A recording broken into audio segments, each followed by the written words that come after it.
हाँ ओमर जी, कानपुर से।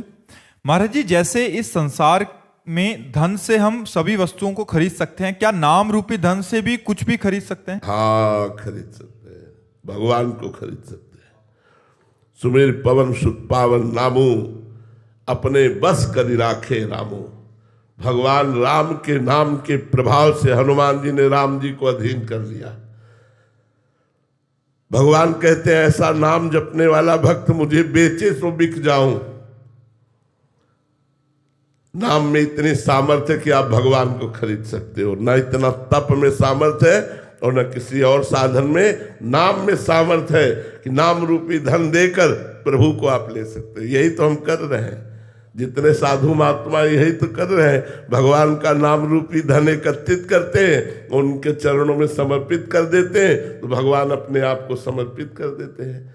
नाम रूपी धन से ही हम भगवान को खरीदते हैं। नाम रूपी धन इतना भगवान बिक जाते हैं कि भक्त के चरण दाबने लगते हैं, भक्त की सेवकाई करने लगते हैं, भक्त का दासत्व स्वीकार कर लेते हैं। नाम जप का प्रभाव देखो। एक नाथ जी महाराज भगवान का नाम जप कर रहे तो कई वर्ष तक शिखंडिया के रूप में भगवान उनके यहाँ दासत्व किया। त्रिलोचन जी भगवान का नाम जप करके साधु सेवा कर रहे तो अंतर्यामी नाम रूप नौकर रूप धारण करके, सेवक रूप धारण करके भगवान ने वहां सेवकाई की। अर्जुन नाम जप कर रहे तो भगवान रथ हाँकने की सेवकाई कर। नाम जप में इतनी सामर्थ्य है कि वो भगवान को भी अधीन कर लेता है। महाराज जी, ठाकुर रामकृष्ण परमहंस देव जी श्री रामकृष्ण वचनामृत में कह रहे हैं कि मनुष्य का सरल और उदार स्वभाव कई जन्मों की तपस्या का फल है और ये उसका आखिरी जन्म होता है। महाराज जी, ऐसा स्वभाव कैसे बने कि मन और बुद्धि शुद्ध हो, जिससे मरने से पहले एक बार तो शुद्ध मन बुद्धि से ठाकुर जी का देखो, सरलता और उदारता ये दोनों साधुता के विशिष्ट गुण हैं। संत सरल चित और जगत हित जान स्वभाव स्नेह, ये संतों की साधुता का गुण है। जगत हित उदारता और सरल चित। संत सरल चित, जगत हित, परम उदार। परम उदार संसार के कल्याण के लिए स्वयं तप, स्वयं भजन करके और जगत मंगल के लिए दे। इससे बड़ा कौन उदार हो सकता है? तो उदारता, हरिवंश नाम है जहां तहां तहां उदारता, सकामता तहां नहीं, कृपालुता विशेखिए। हरिवंश नाम लीन जे, अजात शत्रु ते सदा, प्रपंच दंभ आदि दे, तहां कछु न पेखे। हरिवंश नाम जे कहे, अनंत सुख तेल है, दुराप प्रेम की दशा, तहां प्रत्यक्ष देखे। प्रेम मूल यह नाम है।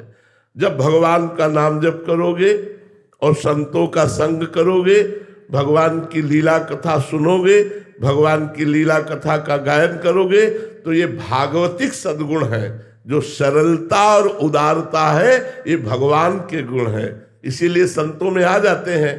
तो आप जब नाम जप करो, लीला कथा का श्रवण गायन करो, तो आपके हृदय में संतों के संग के प्रति प्रियता बढ़ेगी और संतों में ये गुण विराजमान होते हैं, सरलता और उदारता। सरलता और उदारता भगवान को रिझा लेती। मोहि कपट छल छिद्र न भावा, सरल स्वभाव न मन कुटिलाई।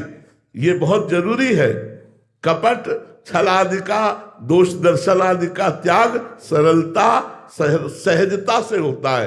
ये सरल स्वभाव भगवान का है, संतों में उतरता है। तो जब हम भगवान का नाम गुणगान करते हैं और संतों का संग करते हैं तो दो महान सद्गुण हैं, सरलता और उदारता, ये हृदय में आ जाते हैं। सबके प्रति उदार, क्या करूं जिससे जगत का मंगल हो जाए, क्या करूं जिससे सब कोई सुखी हो जाए, सब कोई दुख रहित हो जाए, ये संतों का स्वभाव होता है, क्योंकि उनमें उदार वृत्ति होती है और सरल चित होते हैं। तो भगवत आराधना से स्वभाव आ जाता है। अरे जी, परमहंस जी कह रहे हैं कि कई जन्मों की तपस्या का फल है ये, तो क्या एक जन्म में भी ये संभव है महाराज जी? तो हमारा आखिरी जन्म है, क्यों नहीं मान लेते आप?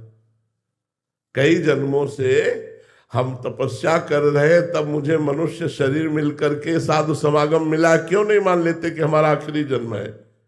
संत समागम मिला कि हमारा आखिरी जन्म है, निश्चय कर लेना चाहिए। यदि आखिरी जन्म ना होता तो हमें संत समागम ही न मिलता। संत समागम मिला, संस्कृति कर अंता, बड़े भाग पाइब सत्संगा और विनय प्रयास होय भव भंगा। सत्संगति संस्कृति कर अंता, संस्कृति मतलब जन्म मरण के चक्र का अंत समय जब आता है तो हमें संतों का संग मिलता है। तो हम मान लेते हैं जैसे भगवान शंकराचार्य जी ने कहा, हजारों जन्म की साधना के बाद किसी के अंदर मुमुक्षुता जागरण होती है।